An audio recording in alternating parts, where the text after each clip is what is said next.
Comparison operators को हम use करते हैं दो वेरिएबल्स की वैल्यूज़ को कंपेयर करने के लिए। हम मुख्तलिफ तरह से वेरिएबल्स की वैल्यूज़ को कंपेयर कर सकते हैं। फॉर एग्जांपल अगर हमने चेक करना है कि एक वेरिएबल की वैल्यू दूसरे के इक्वल है या नहीं है, या उनके हमने डाटा टाइप मैच करनी है, उनके डाटा टाइप सेम है या नहीं है, और इसी तरह हम उनके दरमियान ये कंपैरिजन करना चाहते हैं कि एक वेरिएबल की वैल्यू दूसरे से बड़ी है या छोटी है, तो हम कंपैरिजन ऑपरेटर्स को इस्तेमाल करते हैं। कंपैरिजन ऑपरेटर्स का जो भी रिजल्ट होता है वो हमेशा ट्रू या फॉल्स की फॉर्म में आता है। तो अगर तो रिजल्ट ट्रू आता है तो उस ट्रू रिजल्ट को वन के ज़रिए रिप्रेजेंट किया जाता है, और इसी तरह फॉल्स अगर रिजल्ट है तो कुछ भी स्क्रीन पर प्रिंट आउट नहीं होगा, एम्प्टी स्ट्रिंग जो है वो आ जाएगा। तो अब हम कंपैरिजन ऑपरेटर्स को कोड एडिटर के अंदर प्रैक्टिकल करके देखते हैं। फॉर एग्जांपल मेरे पास दो वेरिएबल्स हैं, x जिसकी वैल्यू है 10 और दूसरा वेरिएबल मेरे पास है y जिसकी वैल्यू है 5। तो अब हम ये चेक करना चाहते हैं कि क्या x और y की वैल्यू बराबर है, तो हम इसको एक इको स्टेटमेंट की मदद से देखते हैं। इको x, मैंने इक्वल टू का कंपैरिजन ऑपरेटर यूज़ किया है एंड देन वेरिएबल y। तो आप यहाँ पे देखें कि जब मैंने इसको रन किया ब्राउज़र में तो कुछ भी प्रिंट नहीं हुआ, एम्प्टी रिजल्ट जो है वो शो हो रहा है। फॉर एग्जांपल मैं अगर y की वैल्यू भी 10 कर दूं और अब मैं इसको रिफ्रेश करूं तो आप देख सकते हैं कि 1 जो है वो प्रिंट हो चुका है, यानी ट्रू रिजल्ट 1 की फॉर्म में ब्राउज़र में आ चुका है। तो ये था हमारे पास इक्वल टू का कंपैरिजन ऑपरेटर।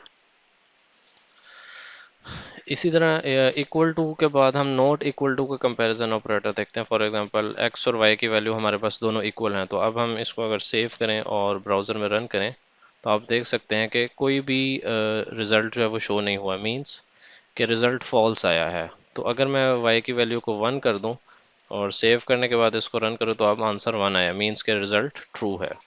इसी तरह हमारे पास एक आइडेंटिकल टू का कंपैरिजन ऑपरेटर होता है। ये बेसिकली वेरिएबल्स की वैल्यूज़ को भी चेक करता है कि क्या दो वैल्यूज़ इक्वल हैं, और उनकी डाटा टाइप भी चेक करता है।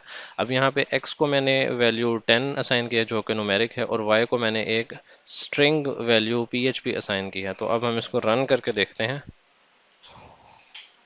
तो आप देख सकते हैं कि अब कुछ भी जो है वो रिजल्ट नहीं आया, एम्प्टी स्ट्रिंग जो है वो प्रिंट किया है। इट मीन्स कि x और y की वैल्यू भी सेम नहीं है और इनकी डाटा टाइप भी सेम नहीं है।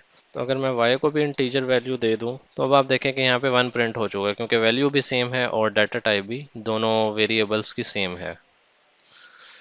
तो इसी तरह हमारे पास इसी पैटर्न पे हम सारे कंपैरिजन ऑपरेटर्स को देखेंगे। नॉट आइडेंटिकल टू का ऑपरेटर है जिसमें वेरिएबल की डाटा टाइप और उसकी वैल्यूज़ को चेक किया जाता है कि क्या ये इक्वल नहीं है। अगर ये इक्वल नहीं है तो आंसर जो है वो ट्रू आ जाएगा। फॉर एग्जांपल यहाँ पे वेरिएबल 10 और x की वैल्यू 10 है, तो हमने not identical to comparison operator use किया, तो इसका रिजल्ट यहाँ पे फॉल्स आएगा बिकॉज 10 इज़ आइडेंटिकल टू 10।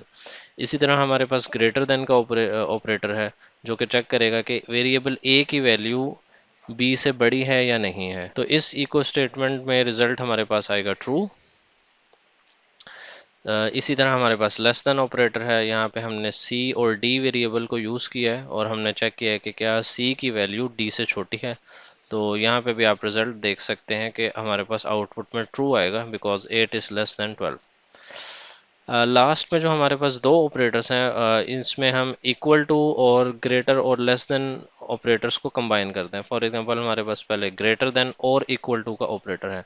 दो वेरिएबल्स हैं हमारे पास e और f, दोनों की वैल्यू हमने 7 रखी है। तो हम चेक कर रहे हैं कि क्या वेरिएबल e की वैल्यू वेरिएबल f के इक्वल है या ग्रेटर है। अगर वो ग्रेटर है या इक्वल है तो दोनों सूरतों में हमारे पास रिजल्ट जो है वो ट्रू आएगा। फॉर एग्जांपल अगर हम यहाँ पे f की वैल्यू 8 कर दें तो अब जो है हमारे पास रिजल्ट आएगा फॉल्स, क्योंकि अब ना तो e की वैल्यू f से ग्रेटर है और ना ही e के इक्वल है। इसी पैटर्न पर हम लेस देन और इक्वल टू का वेरिएबल भी यूज़ कर सकते हैं। फॉर एग्जांपल g को हमने वैल्यू साइन की है 15 और h को 20। तो क्या हम चेक करें कि क्या वेरिएबल g की वैल्यू h से छोटी है और या h के इक्वल है। तो इस केस में हमारे पास रिजल्ट ट्रू आएगा बिकॉज g की वैल्यू h से छोटी है। तो इस तरह से हम कंपैरिजन ऑपरेटर्स को डिफरेंट सिचुएशंस में इस्तेमाल कर सकते हैं।